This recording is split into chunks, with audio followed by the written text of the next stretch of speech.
Traditionally നമ്മൾ farming ചെയ്യുന്ന സമയത്ത് അവിടെ ഈ കായിക അധ്വാനം വളരെ കൂടുതലാണ്. നമുക്ക് ഈ സ്ഥലത്തിൻ്റെ യൂസേജും വളരെ കൂടുതലാണ്. നമുക്ക് ഏക്കർ കണക്കിന് സ്ഥലം വേണ്ടി വരും. അങ്ങനെയൊക്കെയുള്ള ഒരു സക്സസ്ഫുള്ളി നമുക്ക് വളരെ ഒരു പ്രോഫിറ്റിൽ കൊണ്ടുപോകണമെന്നുണ്ടെങ്കിൽ നമുക്ക് സ്ഥലം വളരെ കൂടുതലുണ്ടെങ്കിൽ മാത്രമേ സാധിക്കത്തുള്ളൂ. അങ്ങനത്തെയൊക്കെയുള്ള പ്രശ്നങ്ങളുണ്ട്.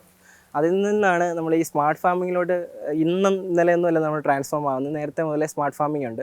അവിടെ നമ്മൾ മിനിമലായിട്ടുള്ള ഓട്ടോമേഷൻസ് നടത്തിയിട്ടുണ്ട്. ലൈക്ക് ഈ പറഞ്ഞ ഇറിഗേഷൻ സിസ്റ്റംസും പിന്നെ ചെറിയ ഇപ്പം മഷ്റൂംസിൻ്റെ കേസിലൊക്കെ ആണെങ്കിലും പല കാര്യങ്ങളും നമ്മൾ ഓട്ടോമേറ്റ് ചെയ്യുന്നുണ്ട്. അപ്പം അവിടുന്ന് AI വരുമ്പോഴത്തേക്ക് ഈ പറഞ്ഞ കുറേ കാര്യങ്ങൾ മനുഷ്യൻ്റെ ഇൻ്റർവെൻഷൻ വളരെയധികം കുറയ്ക്കുക എന്നുള്ളതാണ് AI ഫാമിംഗ് ഉദ്ദേശിക്കുന്നത്. ഇപ്പം ഞാൻ ഒരു എക്സാമ്പിൾ പറയുകയാണെങ്കിൽ, ഇപ്പം എനിക്ക് കൃഷി ചെയ്യാൻ വളരെയധികം താല്പര്യമുണ്ട്. പക്ഷേ ഞാൻ പിന്നീട് എനിക്ക് അറിയാമല്ലോ, നമ്മുടെ കേരളത്തിലുള്ളവർക്കാണെങ്കിൽ ഒരു വൈറ്റ് കോളർ ജോബ് വേണം, അല്ലെങ്കിൽ അങ്ങനെ ഒരു സംസ്കാരത്തിലേക്ക് പോകാൻ താല്പര്യമുണ്ടെങ്കിൽ, അപ്പോൾ ഞാൻ ഓഫ് കോഴ്സ് ഞാനൊരു കോളേജ് കഴിഞ്ഞ് കഴിഞ്ഞാൽ ഞാൻ പോകാൻ പോകുന്നത് ഒരു കമ്പനിയിലായിരിക്കും. അപ്പോൾ കമ്പനിയിലെ 9 to 5 ജോബ് ശേഷം ഞാൻ കൃഷിയിലോട്ട് തിരിയണമെന്ന് വിചാരിച്ചു കഴിഞ്ഞാൽ ഉണ്ടാകുന്ന പ്രശ്നം എന്ന് പറഞ്ഞാൽ എനിക്ക് അത് പഠിച്ചെടുക്കുക, മനസ്സിലാക്കുക, കൃഷി എങ്ങനെ ചെയ്യുന്നതെന്ന് അറിയുക എന്നുള്ള ലേണിംഗ് കർവ് എന്ന് പറയുന്നത്. രണ്ടാമത് വരുന്നതെന്ന് പറഞ്ഞു കഴിഞ്ഞാൽ സ്ഥലപരിമിതിയാണ്. അപ്പോൾ ഞാൻ ജോലി ചെയ്യാൻ പോകുന്ന സ്ഥലങ്ങൾ ഒരു അർബൻ ഏരിയ ആയിരിക്കും. അവിടെ എങ്ങനെ സ്ഥലം കിട്ടുമോ എന്നുള്ളൊരു പ്രശ്നം വരും. മൂന്നാമതുള്ള പ്രശ്നം എന്ന് പറഞ്ഞു കഴിഞ്ഞാൽ ഈ ക്ലൈമറ്റ് ഇങ്ങനെ മാറിക്കൊണ്ടിരിക്കുന്നൊരു കണ്ടീഷനാണ്. അപ്പോൾ ഇതിനെയെല്ലാം സോൾവ് ചെയ്തുകൊണ്ടാണ് ഞാൻ AI ഫാമിംഗ് അല്ലെങ്കിൽ ഓട്ടോണമസ് ഫാമിംഗ് ഇൻട്രൊഡ്യൂസ് ചെയ്യുന്നത്. അപ്പോൾ ഓട്ടോണമസ് ഫാമിങ്ങിൽ എന്ന് പറയുമ്പോഴത്തേക്ക് ഇതിനകത്ത് മനുഷ്യൻ എന്തൊക്കെയാണോ ചെയ്യുന്നത്, നമ്മളിത് കാണുന്നുണ്ട്, കൃഷി എന്തെല്ലാം സംഭവിക്കുന്നുണ്ട്, ഇതിൻ്റെ ഗ്രോത്ത് ഫേസ് എന്താണ്, ഇതിൻ്റെ അവസ്ഥ എന്താണ്, ഇതിന് പെസ്റ്റ് ഉണ്ടോ, ഡിസീസ് ഉണ്ടോ, നമ്മൾ കണ്ടിട്ട് മനസ്സിലാക്കിയിട്ട് നമ്മൾ അതിനുള്ള പ്രതിവിധി ചെയ്യുന്നു. ഇവിടെ അതിന് പകരം നമ്മൾ കാണുന്നതിന് പകരം ക്യാമറ കണ്ടുകൊണ്ട് കാണുന്നു. അത് AI നിർമ്മിത ബുദ്ധി അല്ലെങ്കിൽ AI അത് അനലൈസ് ചെയ്യുന്നു. അതുപോലെ സെൻസേഴ്സ് ഉണ്ട്. സെൻസേഴ്സ് വെച്ചിട്ടായിരിക്കും മണ്ണിൽ ഈ പറഞ്ഞ ന്യൂട്രിയൻസ് കിട്ടുന്നുണ്ടോ, അല്ലെങ്കിൽ വേണ്ട pH ആണോ ഉള്ളത്. ഇതെല്ലാം സെൻസർ ബേസ്ഡ് ആയിട്ട് ടെമ്പറേച്ചർ, ഹ്യൂമിഡിറ്റി അങ്ങനെയുള്ള കാര്യങ്ങളൊക്കെ എടുത്ത ശേഷം AI അനലൈസ് ചെയ്യുന്നു വിത്ത് വിഷ്വൽസ് എടുക്കുന്നതെന്ന് പറഞ്ഞു കഴിഞ്ഞാൽ അതിൽ ഏത് ഫേസിലാണ് ഇപ്പോൾ നിൽക്കുന്നത്, അല്ലെങ്കിൽ എന്തെങ്കിലും ഡിസീസ് എവിടെയെങ്കിലും ഉണ്ടോ, അങ്ങനെയുള്ള കാര്യങ്ങളെല്ലാം മനസ്സിലാക്കിയ ശേഷം വേണ്ട കാര്യങ്ങളെല്ലാം AI ഓട്ടോമാറ്റിക്കലി ചെയ്തോളും വിത്ത് ദ ഹെൽപ്പ് ഓഫ് ഈ പറഞ്ഞ IoT, റോബോട്ടിക്സ് ഒക്കെയാണ് ഇതിനകത്ത് മറ്റ് സാങ്കേതിക വിദ്യകൾ നമ്മൾ ഉപയോഗിച്ചിരിക്കുന്നത്. അപ്പോൾ ഇതാണ് AI ഫാമിംഗ് എന്ന് അല്ലെങ്കിൽ ഓട്ടോണമസ് ഫാമിംഗ് എന്ന് ഉദ്ദേശിക്കുന്നത്.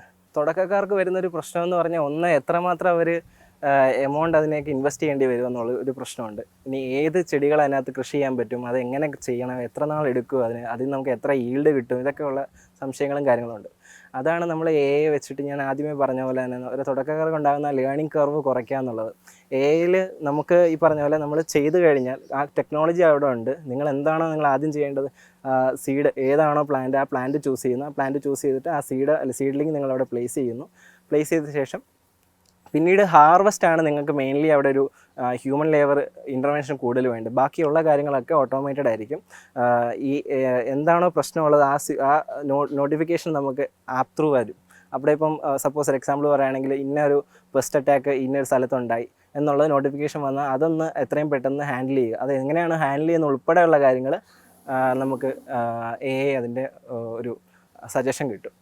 അപ്പോൾ ഇങ്ങനെ നോക്കുമ്പോഴത്തേക്ക് നമുക്ക് ആദ്യത്തെ ഒരു പ്രശ്നം മാറി. ഒരു അഗ്രോണമിസ്റ്റിൻ്റെ ആവശ്യം, അതായത് ഇപ്പം ഒരു വലിയ ഫാമിന് ഒരു അഗ്രോണമിസ്റ്റ് വേണമെന്നുണ്ടായിരുന്നെങ്കിൽ ഇപ്പോൾ നമ്മൾ AI ഇൻട്രൊഡ്യൂസ് ചെയ്യുമ്പോഴത്തേക്ക് ഒരു 1000 ഫാമിന് ഒരു AI മാത്രം മതി, ഒരു AI ഇൻസ്റ്റൻസ് മതി ഈ 1000 ഫാംസിൻ്റെ കാര്യങ്ങൾ നമുക്ക് സോൾവ് ചെയ്യാനായിട്ട്.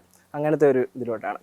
പിന്നെ ഈ പറഞ്ഞ പോലെ എത്രമാത്രം ചിലവ് വരുമെന്നുള്ളൊരു കാര്യം, ഇപ്പം നമുക്ക് എത്ര സ്ഥലം വേണ്ടി വരുമെന്നുള്ളതൊക്കെയാണ്. നമ്മൾ ഈ അർബൻ അല്ലെങ്കിൽ ഇങ്ങനൊരു മോഡേൺ ഫാമിങ്ങിലോട്ട് വരുമ്പോൾ തന്നെ ചെറിയൊരു ഏരിയ, ഇപ്പോൾ 50 സ്ക്വയർ ഫീറ്റ് ആയിരിക്കും ഉള്ളത്, അല്ലെങ്കിൽ 200 സ്ക്വയർ ഫീറ്റ് ആയിരിക്കാം, 300 സ്ക്വയർ ഫീറ്റ് ആയിരിക്കാം. അപ്പം ഞങ്ങളുടെ ഒരു കണക്ക് പറയുകയാണെങ്കിൽ ഒരു 200 സ്ക്വയർ ഫീറ്റ് ഏരിയ ഉണ്ടെന്നുണ്ടെങ്കിൽ നമുക്ക് അവിടെ ഒരു 500 പ്ലാന്റ്സ്, മിനിമം 500 പ്ലാന്റ്സ് നമുക്ക് അവിടെ പ്ലേസ് ചെയ്യാൻ പറ്റും. ഡിപ്പെൻഡിങ് ഓൺ ഏത് പ്ലാന്റ്, എത്ര ഹൈറ്റ് ടയറിൽ നമ്മൾ ചെയ്യുന്നതനുസരിച്ച് വ്യത്യാസങ്ങൾ വരും. എന്നാലും നമുക്കൊരു 500 പ്ലാന്റ്സ് നമുക്കവിടെ ചെയ്യാൻ പറ്റും. ഈ 500 പ്ലാന്റ്സിൽ നിന്ന് വീണ്ടും ഞാൻ പറയുന്നു, ക്രോപ്പ് അനുസരിച്ച് മാറും. എങ്കിൽ പോലും നമ്മളൊരു പ്രീമിയം ലീഫി വെജിറ്റബിൾസോ അല്ലെങ്കിൽ അങ്ങനത്തെ ഒരു മെഡിക്കൽ ഹെർബ്സ് കാര്യങ്ങളൊക്കെയാണ്, മെഡിസിനൽ ഹെർബ്സ് ഒക്കെയാണ് നമ്മൾ ചൂസ് ചെയ്യുന്നതെങ്കിൽ ഒരു മാസം 15,000 മുതൽ 20,000 അതിന് മുകളിലോട്ടോ ഒക്കെ കിട്ടാനുള്ള ചാൻസ് ഉണ്ട്. ഹെർബും മെഡിസിനൽ ഹെർബ് ഒക്കെ ആണെന്നുണ്ടെങ്കിൽ അതിലും കൂടുതൽ നമുക്കൊരു 35,000 രൂപയോളം ഒക്കെ ലാഭം ഉണ്ടാക്കാൻ പറ്റുന്നൊരു ഇതാണ്. അപ്പം ഒരു മിനിമൽ ലേബറാണ് നമുക്ക് ആവശ്യം വരിക. ഇപ്പം ലേബർ എന്ന് പറഞ്ഞു കഴിഞ്ഞാൽ ഈ കൃഷിയുമായിട്ട് ബന്ധപ്പെട്ട ആളുകളെ കിട്ടാൻ വളരെ പാടാണ്. ഇപ്പോൾ നമുക്ക് അറിയാം ഇവിടെയൊക്കെ ഒരു ആളെ കിട്ടണമെന്നുണ്ടെങ്കിൽ ഒരു മാസം 10-30,000 രൂപ നമുക്ക് ചിലവ് വരുന്നുണ്ട്. അപ്പോൾ ഇതെന്ന് പറയുമ്പോഴത്തേക്ക് നമുക്കൊരു ഫുൾ ടൈം എല്ലാം നോക്കി നടത്തേണ്ട ആളൊന്നും വേണ്ട. ദിവസം ഒരു നേരം നമ്മുടെ ക്യാമറ ഈ ഫുൾ ഫാമിലൂടെയും കടന്നു പോകുന്നു, അതിൽ നിന്ന് വിഷ്വൽസ് എടുക്കുന്നു. അതിനുശേഷം ഈ പ്രോസസ്സ് ചെയ്ത ശേഷം എന്തെങ്കിലും പ്രശ്നം ഉണ്ടെന്നുണ്ടെങ്കിൽ നോട്ടിഫിക്കേഷൻ കിട്ടുന്നു. അതിന് വേണ്ട പ്രതിവിധി മാത്രം നമ്മൾ ചെയ്യേണ്ട ആവശ്യമുള്ളൂ. നമ്മളിപ്പം ഹൈഡ്രോപോണിക്സ് ആണെങ്കിൽ വെള്ളത്തിലാണ് നമ്മുടെ കൃഷി എന്ന് പറയുന്നത്. ഇപ്പോൾ ഹൈഡ്രോപോണിക്സ് ഞങ്ങൾ ഒരു ഗ്രോയിങ് ടെക്നോളജി ഇൻഡിപെൻഡൻ്റ് ആയിട്ടുള്ള ആണ് ഞങ്ങൾ ഡെവലപ്പ് ചെയ്തേക്കുന്നത്. അത് ഹൈഡ്രോപോണിക്സ് ആകാം, അല്ലെങ്കിൽ എയറോപോണിക്സ് ആകാം, മണ്ണിലാകാം. ഈ കാര്യങ്ങൾ നമ്മൾ ഇപ്പം ഹൈഡ്രോപോണിക്സിലാണെങ്കിൽ ഈ സർക്കുലേഷൻ, വാട്ടറിൻ്റെ സർക്കുലേഷൻ, അത് ന്യൂട്രിയൻ റിച്ച് ആയിട്ടുള്ള പ്ലാന്റ്സിന് എന്താണോ വേണ്ടത് അത് ഓരോ ഫേസും ഞാൻ പറഞ്ഞില്ലേ, ഗ്രോത്ത് ഫേസ് അനാലിസിസ് ഉണ്ട്. ഇപ്പം ആദ്യത്തെ ഫേസ് ആണ് വെജിറ്റേറ്റീവ് ഫേസ് ആണോ, അല്ലെങ്കിൽ ഒരു മിഡിലുള്ള ഏതിൽ ഫേസ് ആണോ, അല്ലെങ്കിൽ ഫ്രൂട്ടിങ് ഫേസ് ആണോ. അപ്പോൾ ഓരോ ഫേസിനനുസരിച്ചുള്ള ന്യൂട്രിയൻസ് ആയിരിക്കും. നമുക്ക് ആ ന്യൂട്രിയൻസ് എടുക്കാനായിട്ട് അവിടെ ഇലക്ട്രിക്കൽ കണ്ടക്ടിവിറ്റി സെൻസേഴ്സും pHും കാര്യങ്ങളെല്ലാം സെൻസേഴ്സ് ഓൾറെഡി ഉണ്ട്. അതിനനുസരിച്ച് ആണ് അതിൻ്റെ ഒരു അതും ഓട്ടോമേറ്റഡ്, ഡോസിങ് ഉൾപ്പെടെ ഓട്ടോമേറ്റഡ് ആയിട്ടായിരിക്കും അവിടെ നടക്കുന്നത്. നമ്മളിപ്പോൾ ഇവിടെ കേരള അഗ്രികൾച്ചർ യൂണിവേഴ്സിറ്റി വെള്ളായണി ക്യാമ്പസിലാണ്. വെള്ളായണി ക്യാമ്പസിൽ നമ്മളിപ്പോൾ കാണാൻ പോകുന്നതെന്ന് പറഞ്ഞു കഴിഞ്ഞാൽ ഡോക്ടർ ഗീതാ രാധാകൃഷ്ണൻ്റെ സ്മാർട്ട് നഴ്സറി എന്ന പ്രോജക്റ്റാണ്. അത് സ്റ്റേറ്റ് ഫണ്ടഡ് ആയിട്ടൊരു പ്രോജക്റ്റാണ്. ഡോക്ടർ ഗീതാ രാധാകൃഷ്ണൻ വെള്ളായണി ക്യാമ്പസിൽ ഡിപ്പാർട്ട്മെൻറ്റ് ഓഫ് ഡീറ്റെയിൽ അഗ്രികൾച്ചറിൻ്റെ ഹെഡാണ്. അപ്പോൾ അവിടെ നമ്മളിപ്പോൾ ഒരു സ്മാർട്ട് നഴ്സറിയാണ്. നഴ്സറി എന്ന് പറഞ്ഞു കഴിഞ്ഞാൽ ഇപ്പം കൺട്രോൾ എൻവയോൺമെൻറ്റ് അഗ്രികൾച്ചറാണ് ഇവിടെ ചെയ്യുന്നത്. കൺട്രോൾ എൻവയോൺമെൻറ്റ് അഗ്രികൾച്ചർ ആകുമ്പോൾ ഈ പുറമേ ഉള്ള പെസ്റ്റ് അറ്റാക്സോ അല്ലെങ്കിൽ ഡിസീസൊക്കെ വളരെ കുറവായിരിക്കും. അത് പിന്നീട് ഉണ്ടാവുകയാണെങ്കിൽ തന്നെ നമ്മളെന്തെങ്കിലും കണ്ടാമിനൻസ് ഉള്ളിലേക്ക് കടത്തുവാണെങ്കിലാണ്.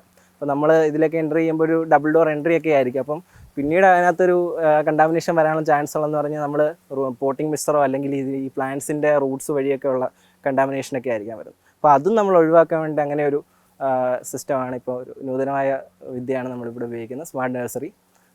അപ്പം ഇവിടെ നമ്മൾ മണ്ണ് ഉപയോഗിക്കുന്നില്ല, ഒരു ഘട്ടത്തിൽ നമ്മൾ മണ്ണ് ഉപയോഗിക്കുന്നില്ല. അതിന് പകരം ഒരു ഒയാസിസ് ബ്ലോക്കിനകത്തായിരിക്കും നമ്മൾ ജെർമിനേറ്റ് ചെയ്യുന്നത്. ജെർമിനേറ്റ് ചെയ്ത ശേഷം ഒരു പോട്ടിംഗ് മിക്സറിലുള്ള വളങ്ങളും അതിന് പകരം ഹൈഡ്രോപോണിക്സിലായിരിക്കും നമ്മൾ പ്ലേസ് ചെയ്യുന്നത്. അപ്പോൾ അതിനകത്ത് ന്യൂട്രിയൻസ് അതിന് കിട്ടുന്നു. അങ്ങനെ അത് വളർന്നൊരു 30-35 സെൻറ്റിമീറ്റർ ആയി കഴിയുമ്പോൾ ഇതെങ്ങോട്ടാണോ പോകേണ്ടത്, അത് ഇപ്പം തക്കാളിയാണെന്നുണ്ടെങ്കിൽ അത് ടയർ ഹൈറ്റ് 1 മീറ്റർ മേളിൽ വേണം. അപ്പോൾ അങ്ങനെയുള്ള ഹൈഡ്രോപോണിക് സിസ്റ്റത്തിലോട്ട് മാറ്റുന്നു. അല്ലെങ്കിൽ ഓരോന്ന് അങ്ങനെ അനുസരിച്ച് നമ്മൾ ഇവിടുന്ന് ട്രാൻസ്ഫർ ചെയ്യാൻ പറ്റുന്നൊരു. ഇപ്പം നമ്മൾ ഈ എന്ന് പറയുന്നത് ഇപ്പം വളരെയധികം ബൂമുള്ളൊരു കാലഘട്ടമാണ്. ChatGPT 2019 ഇൻട്രൊഡ്യൂസ് ചെയ്യുന്ന തൊട്ട് നമ്മൾ എന്ന് കേട്ടു തുടങ്ങുന്നത്. പക്ഷേ നിർമ്മിത ബുദ്ധി എന്ന് പറഞ്ഞാൽ വർഷങ്ങൾക്ക് മുമ്പേ ഉള്ളതാണ്. അപ്പം ഇത് വരുന്നത് നമുക്ക് ജോലി പോകും, ഇനി കൃഷിയിലേക്ക് കൂടി ഇൻട്രൊഡ്യൂസ് ചെയ്യുന്നു, കൃഷിയിൽ കർഷകരുടെ ജോലി പോകും, അങ്ങനെയൊന്നുമല്ല. നമുക്ക് കേരളത്തിൻ്റെ സ്ഥിതി എടുത്ത് നോക്കിക്കഴിഞ്ഞാൽ അറിയാം എത്രമാത്രം സ്ഥലത്ത് കൃഷിയുണ്ട്, എത്ര പേര് കർഷകരായിട്ട് മാറുന്നുണ്ട്.